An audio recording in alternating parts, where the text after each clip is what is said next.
Hello guys, আসসালামু আলাইকুম। আপনারা সবাই কেমন আছেন? আপনাদের সকলকে আমার ছোট এই মিনি ব্লগে স্বাগত।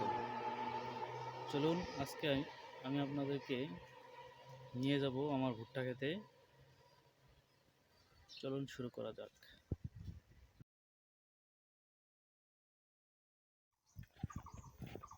দেখুন আশেপাশে কি সুন্দর ঘুঘু পাখি ডাকতেছে। আসলে গ্রামে এই একটা অপরূপ দৃশ্য হয়ে দাঁড়ায়।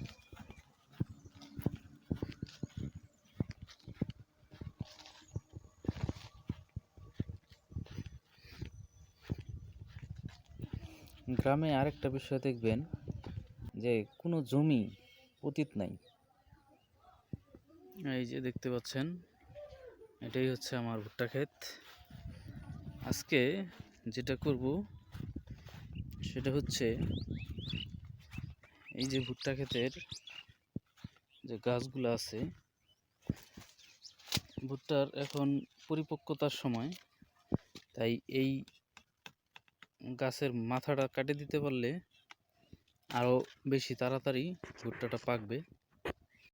আজকে আবার ভালোই রোদ উঠছে। মূল কথা হচ্ছে যে ভুট্টা খেতে যে পরিমাণে পরিশ্রম আর 3-4টা সেচ লাগে, সেই অনুযায়ী আমি কাজটা করতে পারি নাই, সময় দিতে পারি নাই। ভুট্টার গাছ তেমন সুবিধা হয়নি। তারপরেও মাশাআল্লাহ, আল্লাহ যা দেয় সন্তুষ্ট আছি। তো চলুন শুরু করা যাক।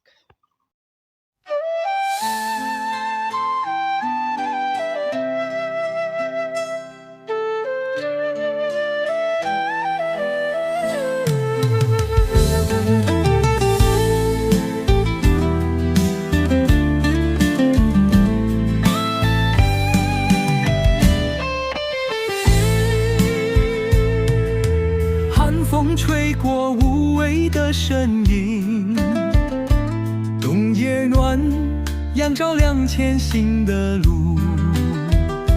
心跳如鼓，热血沸腾也，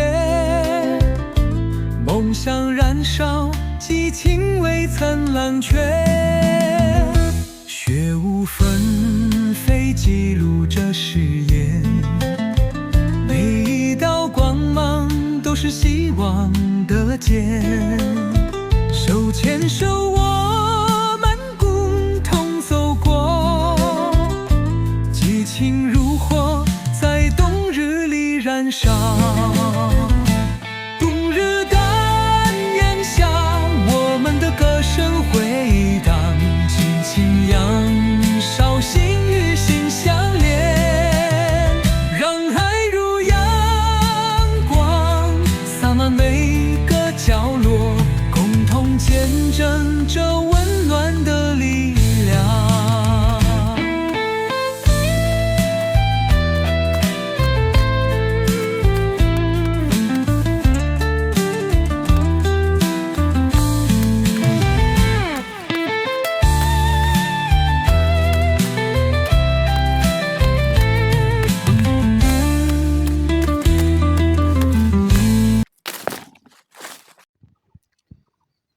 তো গাইস, এই যে এই পর্যন্তটুকু করলাম। কালকে আবার আসবো সকাল সকাল, যতটুকু পারি করবো ইনশাল্লাহ। সবাই ভালো থাকবেন, সুস্থ থাকবেন।